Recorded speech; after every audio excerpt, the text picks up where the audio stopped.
See, I know Rahul very, very well as almost like my brother. And, we've worked together, we've done sport together, we've challenged each other. And I know that whatever he does, he puts his mind and heart and soul in it.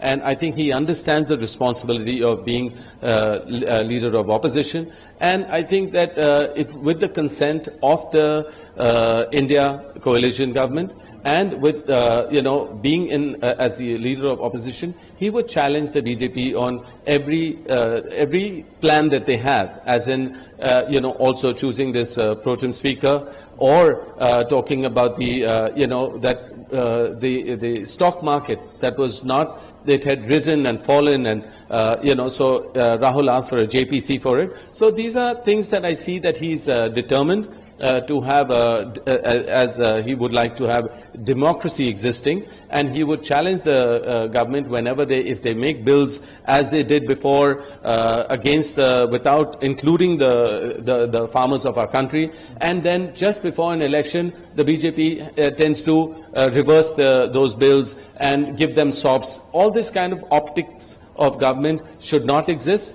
That's what Rahul, I think, will envision for India as a progressive India, and to overcome the employment issues and inflation issues and many other issues that this government always helps. I think the BJP government always helps only a few people that work for them, or they have their own Gathbandhan with those business people, if you may.